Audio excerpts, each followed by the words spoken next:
já vou chamar o nosso próximo conferencista, Júlio de Torres, com o tema Artes, Sociologia e Cultura. Ator, diretor, dramaturgo e pesquisador em artes, humanidades.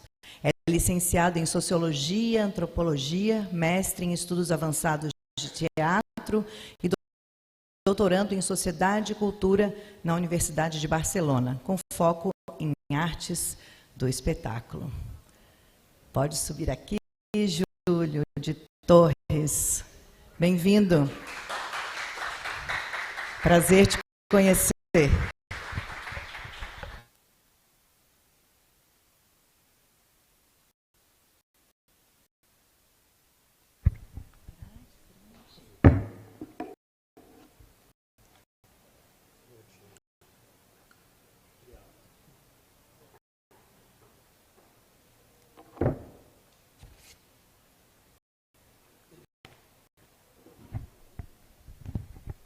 Boa tarde.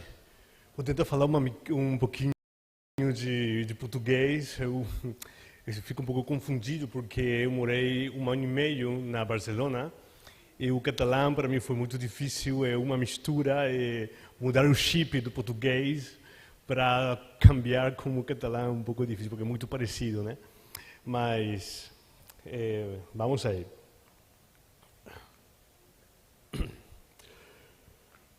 Circula muito nas redes sociais um texto relacionado a essa imagem que vemos aqui na palestra, no screen. Não encontrei o autor original desse texto, apenas a referência ao filme húngaro O Cavalo de Turim, de 2011, de Béla Tarr.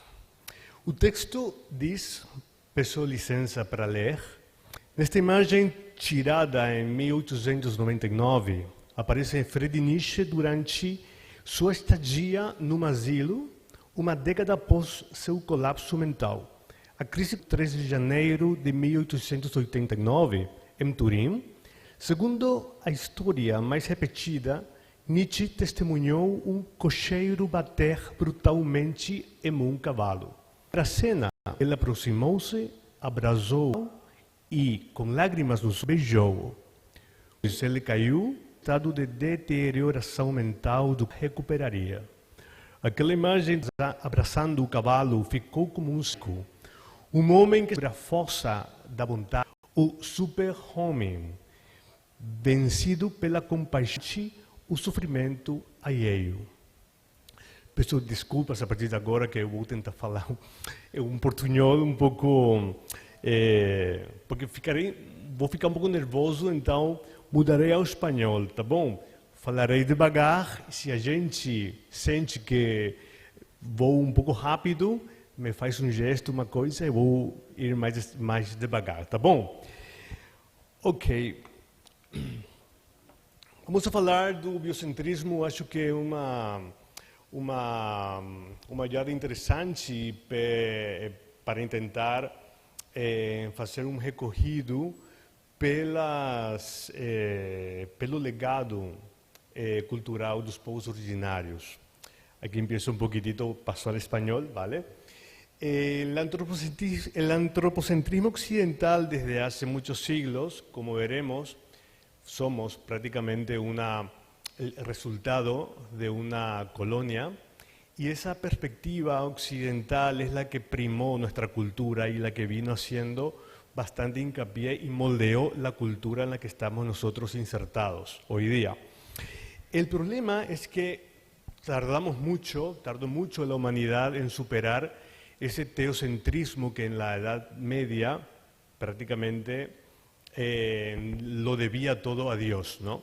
Superar eso, imagínense pensar que Dios, un ser que no conocemos, está por encima de todo y toda la cultura gira en torno a un ser superior. Mudar de eso al humanismo que ponía como centro de todo al hombre fue una gran victoria de la humanidad. Sin embargo, esa mirada es la que prácticamente primó durante mucho tiempo y nos convirtió a los seres humanos como dueños y señores de todo. ¿Ok? Y ese problema es el que sigue rigiendo hasta hoy día, incluso con la revolución industrial, donde ese poder material nos dio a nosotros la posibilidad de dominarlo y controlarlo todo, explotarlo todo, no importa a costa de qué.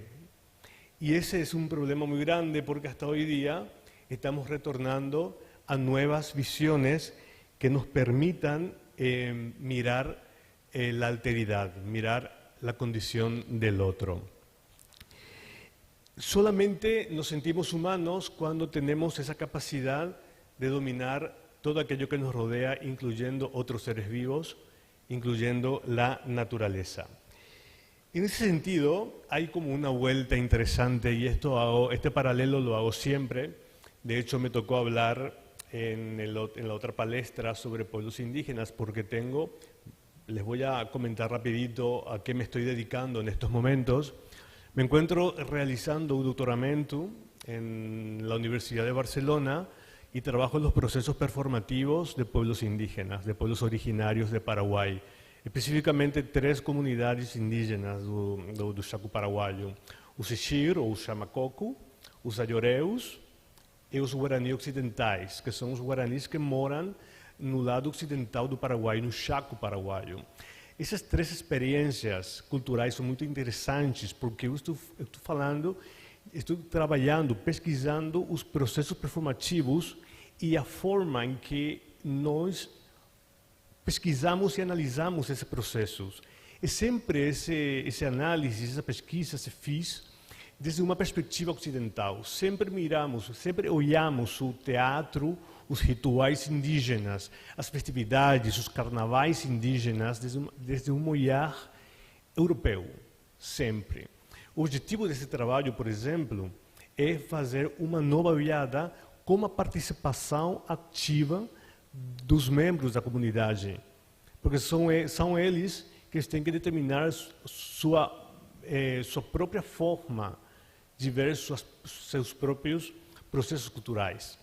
Então, o que acontece com o teatro e os rituais indígenas? O que acontece é o seguinte, que há uma teoria que eu vou falar depois um pouco mais a profundidade, que tem que ver com a roda de Dionísio, a rueda de Dionísio.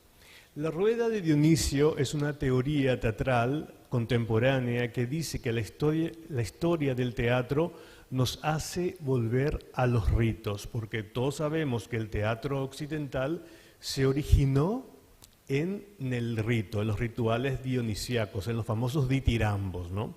Ahí empezó el proceso ritual que luego fue escenificado, se escribió la dramaturgia, se pasó a la fase representativa y así sucesivamente hasta que al día de hoy el teatro mira de nuevo los ritos.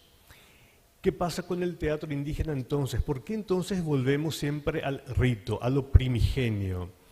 Porque hay una enseñanza muy importante.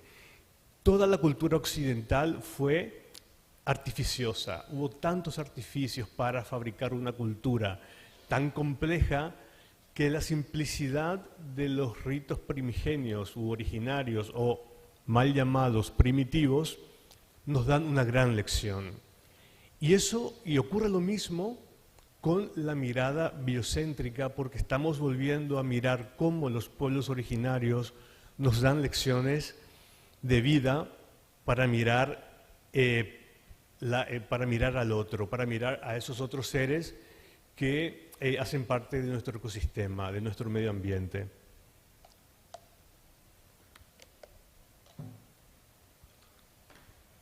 En ese sentido, hay un aporte muy interesante de Philippe Descola. Philippe Descola, un gran antropólogo francés, que justamente coloca esta dicotomía entre naturaleza domesticada y naturaleza doméstica. Los pueblos originarios, y esto no solamente lo repercutimos aquí, o sea, lo debatimos aquí en Sudamérica también, esto se expande hacia América del Norte, con los pueblos originarios de América del Norte, la naturaleza domesticada o la naturaleza doméstica. Todos los pueblos indígenas de América nos han demostrado que la naturaleza es doméstica.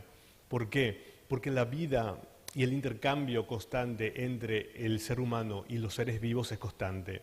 Nosotros no somos quienes para estar dominando la naturaleza a nuestro antojo, cosa que Occidente nos enseñó, el neoliberalismo, el excesivo capitalismo, ¿no? Que explota todo, esa cultura extractivista, agotarlo todo hasta que no haya nada. Eso causó estragos hasta hoy día en nuestras culturas, y eso pasa con los pueblos con los pueblos de nuestros continentes, ¿no?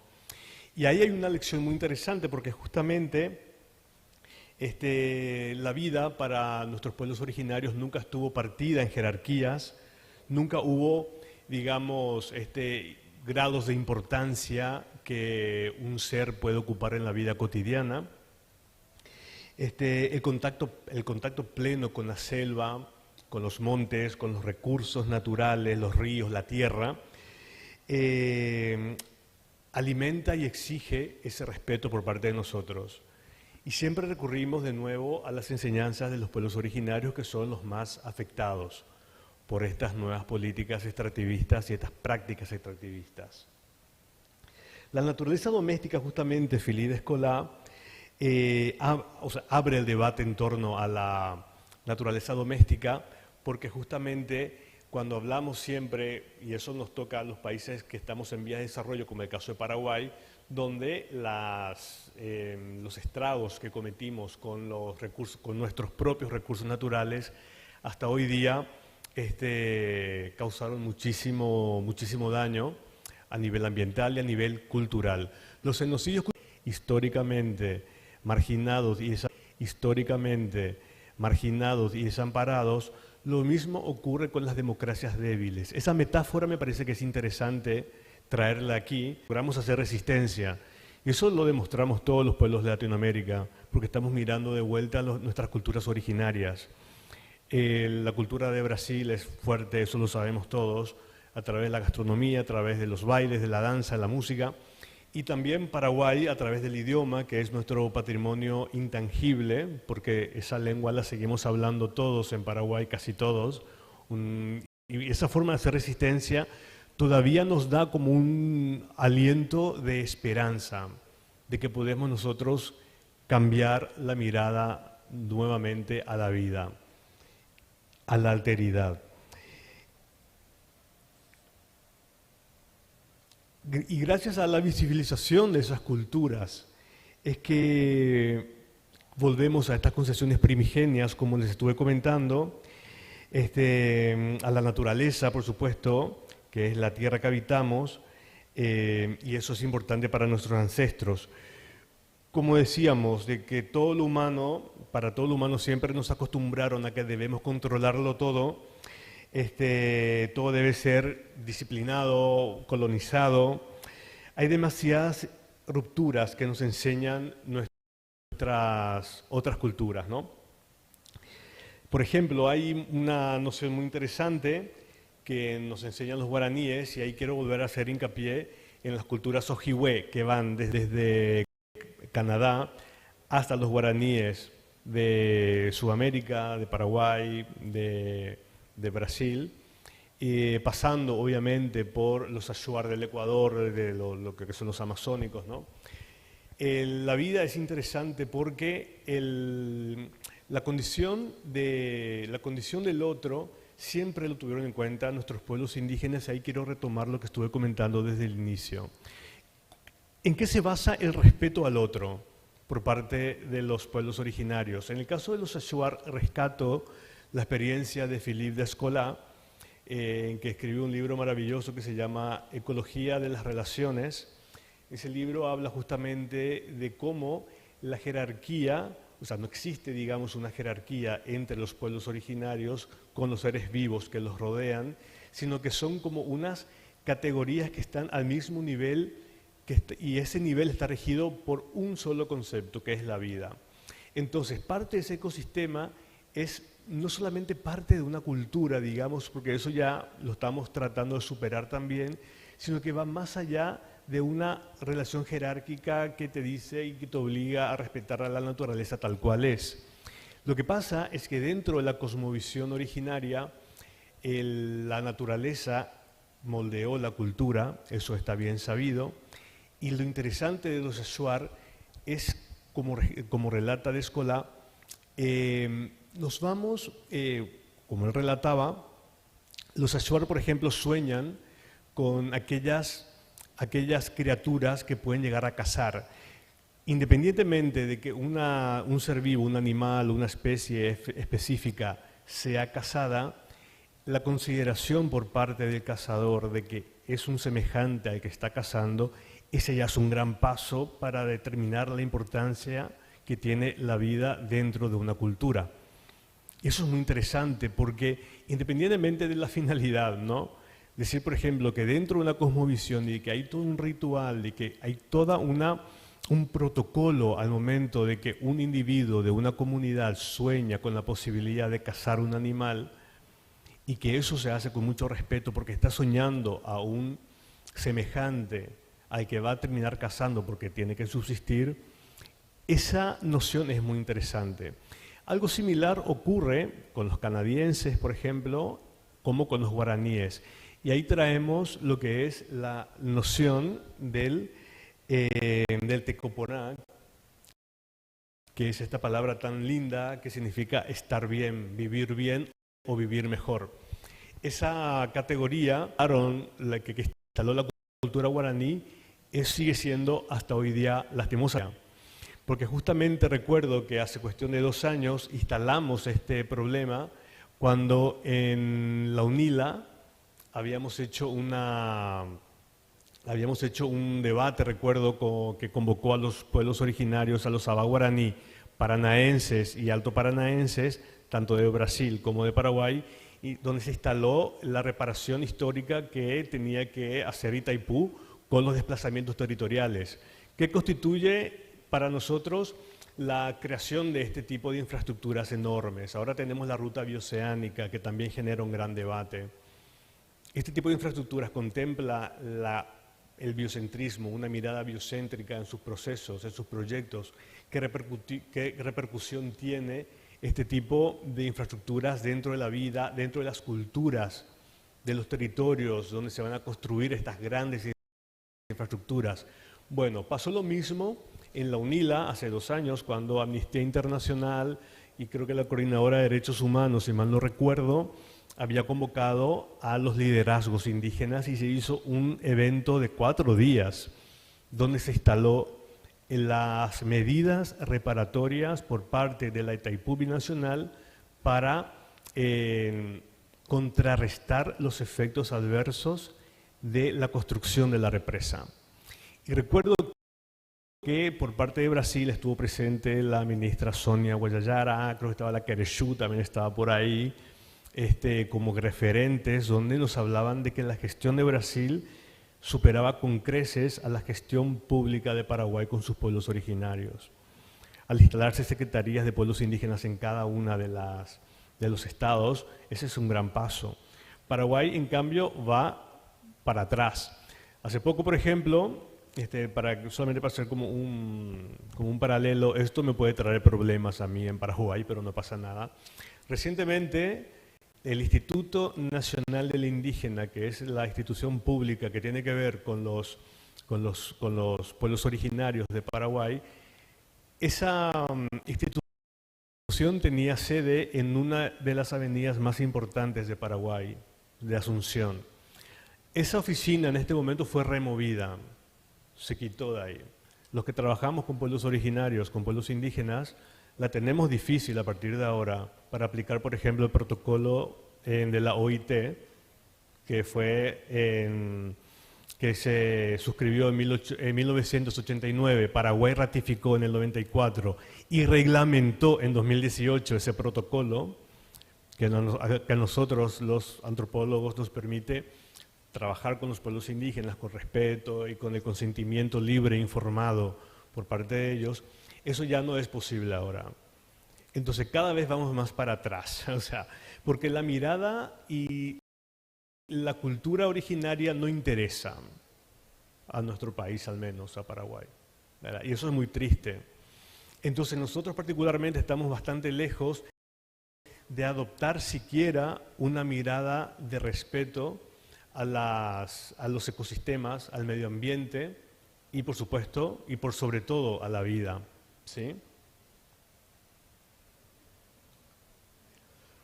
Hay avances, obviamente, en el caso de, disculpen aquí, se me fue acá la, a ver un ratito, uy, aquí, vamos aquí, nos quedamos aquí en territorios. A ver. Sí, hay unos, la Secretaría de Cultura y el Instituto de Artesanía hoy día está dando esas voces y las culturas originarias, ¿no? En cuanto al Instituto Paraguayo de Artesanía, que es una institución con la que me tocó trabajar, nos tocó llevar a cabo consultorías para hacer un análisis socioambiental y un análisis sociológico de la condición en la que trabajan los artesanos. El problema extractivista es muy fuerte, pero también la cuestión medioambiental. La deforestación es una realidad que prácticamente no se mide, no se denuncia, y eso afecta a la producción de materia prima para la producción artesanal por parte de comunidades indígenas que viven de la artesanía. En Paraguay, todas las comunidades indígenas, y esto nos lo dicen las estadísticas, todas, el 100% de las comunidades indígenas tiene como actividad principal la artesanía. Entonces, la artesanía que se hace de caraguatá o de carandaú, que son como bromelias que nos permiten tener tejidos muy resistentes, eso ya está mermando bastante. Lo del palo santo, que ahora hace cuestión de 3 años ya se prohibió la tala por una cuestión de emergencia climática y de peligro de extinción, porque la deforestación del palo santo es creciente. Prácticamente la producción de artesanías en Palo Santo mermó y cayó totalmente en picada. Entonces, ahora está difícil la situación en ese sentido. No obstante, ese tipo de desequilibrios hay en la gestión del gobierno de Paraguay. Tenemos a una Secretaría de Cultura que, dentro de sus posibilidades, trata de hacer lo que puede, pero eso no dialoga con la intención que tiene el gobierno de trabajar a fondo la problemática indígena, la problemática ambiental, la problemática socioambiental por sobre todo, ¿no? Y eso para nosotros es muy grave.